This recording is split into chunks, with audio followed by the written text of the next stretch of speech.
Hello, it's GotAUkulele.com. It's review day.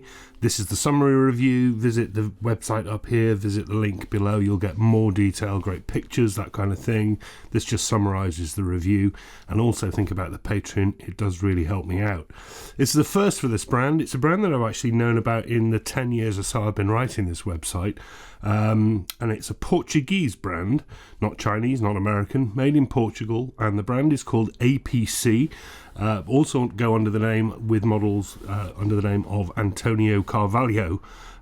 They're exactly the same. I don't know why they have two different model lines, because the models are the same and they come under the same brands and they're all available in the UK. So you've got APCs and Antonio Carvalhos, and this is their APC SS Soprano. And at first glance, sorry about the light here, it's a really grey, wet day, I'm afraid, in the UK. At first glance, it's pretty attractive looking. It is made of all solid wood. And what I'd just say is a couple of things about Antonio Carvalho, APC. Not only does their naming convention confuse me a little bit, they call this all solid koa. And that confuses me too, because I don't think this is koa, and that's because APC in the past have said that they use Portuguese koa. And they do that because they're growing acacia, and koa is acacia. And they're growing acacia somewhere else, in Portugal I presume, and they're calling it koa. But that doesn't work, because all koa is acacia, but not all acacia is koa. Koa is the Hawaiian name given to acacia that is only grown on the islands of Hawaii. This isn't grown on the islands of Hawaii. If it was grown in Europe, it can't be called koa. It can be called acacia, which is what they should have called it. Why have they done that? Well, I think they can only do that to mislead the buyer, thinking they're getting something special, expensive, for not a lot of money, because this isn't a lot of money, when it is just acacia. Yes, it's the same wood, but that is kind of important. The name koa is revered by the Hawaiians for their trees on their islands. This isn't. Another thing that confuses me, this is indeed solid wood, which is good to see, and I'm pleased about that. And that confuses me because this brand have also in the past used the term solid sandwich for laminate woods of the same laminate, same wood in the laminate sandwich, and called it solid. That's utter nonsense. That's not solid wood, that's laminate. Anyway, this is solid wood, and I can tell it's solid wood because it's not edge bound, and I can see the grain go all the way through, and I can see it on my sound hole edge. So, with all of that out of the way, sorry about that, this is made of all solid acacia, and it is an attractive type of wood, and it's attractive on the top and it's attractive on the sides. We'll come on to the back in a moment, but it is pretty much unfinished. It's not completely bare wood. There's obviously some sort of oil or rub or satin on it, but there's virtually nothing there. It might as well be bare wood, and that's an issue because that means there's no protection on this wood. And in fact, in the very short time I've been playing this for the review, I've already started to mark it up with my fingernails. So this is not a particularly resilient top or finish on anywhere really. As I say, some fairly attractive stripe would look much nicer with a gloss finish on it. Some fairly attractive stripe on the two-piece sides. The back, no. Not only does that look really pale and not actually look like acacia, knots, I really don't want to see that. I mean, that's a weakness in the wood for a start, but I think they're just ugly. They're not even. The back's a real letdown, all flat. Again, same, virtually no finish. The bridge, they don't specify the wood. At first glance, I looked at it, I thought it was a tie bar. And then I thought, no, those strings are tied on in a slightly different way. So I thought it was one of those 8-hole tie bars where they sort of wrap around on themselves. No, it's a 4-hole bridge. What's happening is the strings are sort of going out the bottom, then over the top, and then they're disappearing down. And I think they're going back into the body. So it's a through bridge, kind of crossed with a tie bar. Nothing wrong with that. I just think it's overly confusing and overly fiddly. I don't really like it. I think it looks really plain too. That saddle looks like it's made of bone and is flat on the top. No other decoration apart from a very simple sound hole rosette, which is etched. And then I look inside, and then it's even more curious. This is an instrument that's confused me throughout. The name, the wood type. I'm looking inside now.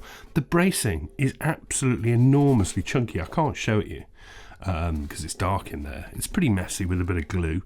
but there are no edge linings. That is the kerfing that goes around the top and the back that holds the sides onto the top and back for strength. It's usually notched or just pieces of strips of wood to basically give a bit more purchase for when you connect the sides to the top and to the back. There is nothing here. So I wonder how this is holding together. And I can only assume that the sides are really thick, which isn't great. Saying all that, it is actually put together all right if you can get over the knots and the lack of any finish. And it's pretty resonant, so, you know, mixed. Bit of an odd one, this. The neck is made of mahogany, to a very obvious joint down here, one that's very well hidden up at the headstock. It's really pleasingly flat in profile. I like that. Very traditional neck profile for a soprano. What I like less is it's actually just under 34mm at the nut and about 25mm G2A. That's really narrow, and I find it really uncomfortable to play. It's topped in an unspecified wood, again with a knot in it. I mean, that's just ugly. Bit of nice end shaping, but you can see just how thick it is. I mean, there's no need for a fingerboard to be that thick.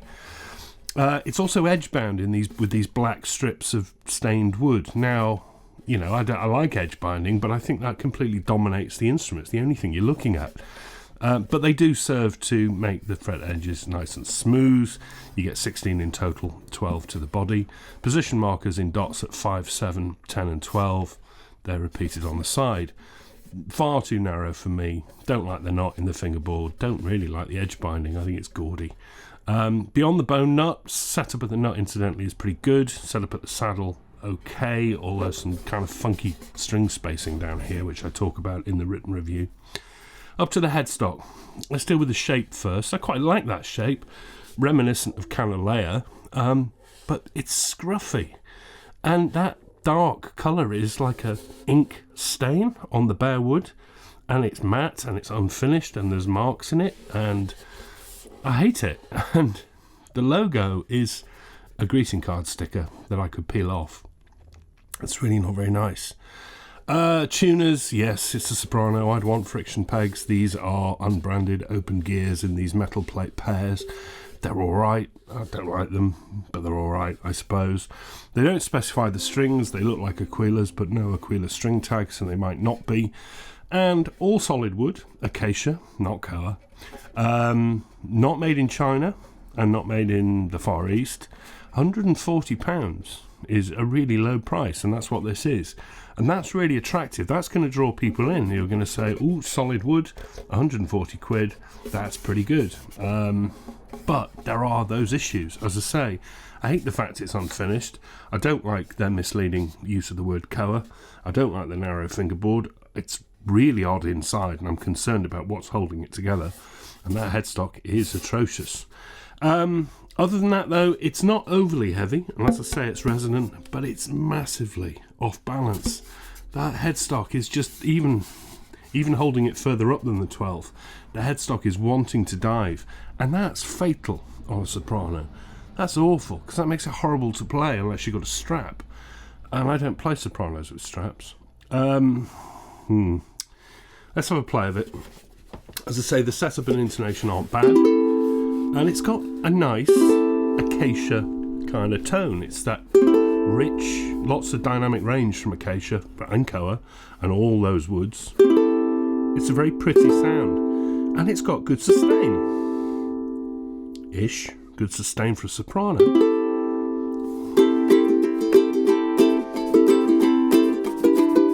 I'm finding the nut hard to play, it's so narrow.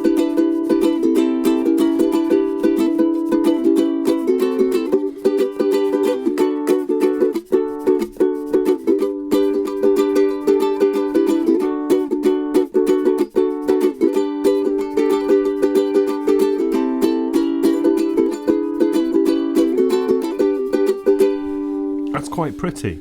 Now I've got a microphone here, I've got an interface, and I've got the gain set up, and YouTube's going to do some compression on this as well. Take my word for it, what this hasn't got is volume. It's really quiet, which is surprising because the top is resonant and it's light enough.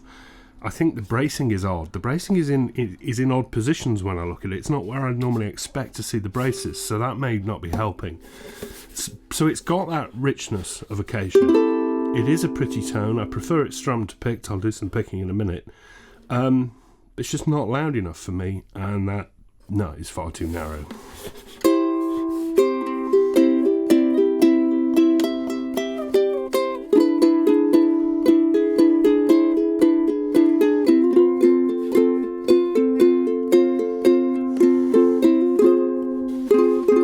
Sounds a bit strangled. There's lots troubling me about this. Do you know what it is? It's one of those that's going to go into my list of instruments that I'll use as examples when I make this point, that I would rather a laminate ukulele, a well-made laminate ukulele, over a badly made solid wood ukulele, or a ukulele that is solid for the sake of it. I think that's what this is. It's solid for the sake of it. They're trying to big it up. They're trying to call it koa when it isn't. It's made on a budget, and it's failing for me. I don't care that it's solid, and that shouldn't sway you, and that for that reason it doesn't get a great score. It's not badly made. It really isn't badly made. It's put together pretty well, and APC do claim to be luthiers more than just a factory, although I'm not sure how true that is anymore. But it isn't a great instrument, I don't think. Nice rich sound, not enough volume. Hate that headstock. Hate the fact it's unfinished. It's already marking up now. I can see my finger marks from just playing it then. And I just wonder how long this is going to stand up before it splits or comes apart. If you're going to part with £140, don't look at this and think, ooh, that's solid wood, it must be good. Spend it on a good laminate instrument. You're not going to get a good solid wood instrument for £140. I'm afraid you're just not. And this is an example of that. The APC Antonio Pinto Carvalho SS Soprano. Go carefully with this one. Yeah, from a distance, looks rather attractive. And then when you get up close to it, kind of let me down, I'm afraid. Back next week, I will get one more review in before Christmas, and then we're heading to year end. Been a very busy year. Take care. Do check out the website up here. Press that. I don't know where these buttons appear. You know what I mean. And do consider the Patreon. Take care, everyone, and thanks for your support.